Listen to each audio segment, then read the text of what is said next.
اس واقعہ کی خبر سارے مصر میں پھیل گئی اور عورتیں آپس میں باتیں کرنے لگیں کہ زلیخا اپنے غلام کو چاہتی ہے۔ جب زلیخا کو اس کا علم ہوا تو اسے اپنی بدنامی کا خیال آیا۔ اس نے ترکیب سوچی، وہ یہ کہ اس نے مصر کی عورتوں کی دعوت کی اور سب کے ہاتھوں میں ایک ایک چھری اور ایک ایک پھل دے دیا، اور اسی وقت حضرت یوسف علیہ السلام کو وہاں لے آئی۔ عورتوں نے جب حضرت یوسف علیہ السلام کے حسن و جمال اور خوبصورتی کو دیکھا تو وہ سب اپنے ہوش میں نہ رہیں اور چھریوں سے بجائے پھلوں کے اپنے ہاتھوں کو کاٹ لیا اور کہنے لگیں، واقعی یہ کوئی انسان نہیں بلکہ فرشتہ ہے۔ زلیخا نے ان عورتوں سے کہا، یہ وہی شخص ہے کہ جس کے لیے تم مجھے ملامت کرتی ہو۔ میں حقیقت میں اس کو چاہتی ہوں۔ اگر اس نے میری محبت کو ٹھکرا دیا تو میں اس کو قید کرا دوں گی۔ حضرت یوسف علیہ السلام کو جب اس کا علم ہوا تو انہوں نے اللہ تعالیٰ سے دعا کی کہ اے اللہ، تو ہی مجھ کو بچا سکتا ہے۔ اگر میں ان عورتوں کے فریب میں آ گیا تو میں جاہلوں میں سے ہو جاؤں گا۔ اس سے یہ بہتر ہے کہ مجھے قید خانہ میں ڈال دیا جائے۔ اللہ تعالیٰ نے حضرت یوسف علیہ السلام کی دعا قبول کی اور وہ جیل میں ڈال دیے گئے۔ حضرت یوسف علیہ السلام سے پہلے جیل میں 2 قیدی اور بھی تھے، ایک شاہی باورچی اور دوسرا بادشاہ کو شراب پلانے والا ساقی۔ ان کے خلاف الزام تھا کہ انہوں نے بادشاہ کو زہر دینے کی کوشش کی ہے۔ حضرت یوسف علیہ السلام جیل میں قیدیوں کو اللہ تعالیٰ کی باتیں بتاتے رہے اور خدا کا پیغام پہنچاتے رہے۔ ایک دن یہ دونوں قیدی حضرت یوسف علیہ السلام کے پاس آئے اور انہوں نے کہا کہ ہم نے ایک عجیب خواب دیکھا ہے۔ ساقی نے کہا کہ میں نے دیکھا ہے کہ بادشاہ کو انگور کی شراب پلا رہا ہوں۔ باورچی نے کہا کہ میں نے دیکھا ہے کہ میرے سر پر روٹیاں ہیں اور پرندے ان کو نوچ نوچ کر کھا رہے ہیں۔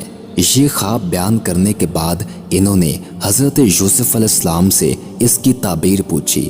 حضرت یوسف علیہ السلام نے بتایا کہ ساقی تو جیل سے چھوٹ جائے گا اور پھر بادشاہ کی ملازمت میں جا کر اس کو شراب پلائے گا اور باورچی کو سولی پر چڑھا دیا جائے گا اور اس کی لاش کو جانور کھائیں گے۔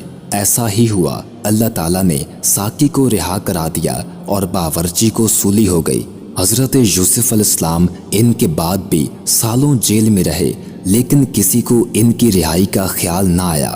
اتفاقاً ایک مرتبہ مصر کے بادشاہ نے خواب میں 7 سوکھی ہوئی بالیں دیکھیں۔ بادشاہ نے اپنے درباریوں سے اس کی تعبیر پوچھی کہ 7 دبلی گائیں 7 موٹی گائیوں کو کھا رہی ہیں اور 7 ہری اور 7 سوکھی ہوئی بالیں دیکھیں۔ بادشاہ نے اپنے درباریوں سے اس کی تعبیر پوچھی مگر کوئی بھی صحیح جواب نہ دے سکا۔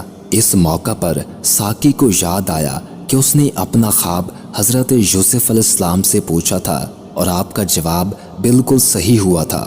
اس نے کہا کہ جیل میں ایک شخص ہے جو خواب کی صحیح تعبیر بیان کرتا ہے۔ بادشاہ سے، جس کو عزیز مصر کہتے تھے، اجازت لے کر وہ جیل گیا اور حضرت یوسف علیہ السلام سے سارا واقعہ بیان کیا۔ حضرت یوسف علیہ السلام نے فرمایا کہ اس خواب کی تعبیر تو یہ ہے کہ 7 سال ملک میں خوب غلہ پیدا ہوگا اور 7 سال سخت قحط پڑے گا، اور پھر 1 سال آئے گا جس میں خوب بارش ہوگی اور غلہ ہوگا۔ جب اس شخص نے بادشاہ کو جا کر یہ خبر سنائی تو اس نے کہا کہ حضرت یوسف علیہ السلام کو بلایا جائے۔ جب وہ دوبارہ حضرت یوسف علیہ السلام کے پاس گیا اور بادشاہ کا پیغام سنایا تو آپ نے فرمایا، ان عورتوں کا کیا حال ہے جنہوں نے اپنے ہاتھ کاٹ لیے تھے؟ بے شک میرا رب ان کے مکر و فریب سے واقف ہے۔ بادشاہ نے ان عورتوں کو بلا کر پوچھا تو انہوں نے کہا کہ ہم نے حضرت یوسف علیہ السلام میں کوئی برائی نہیں دیکھی۔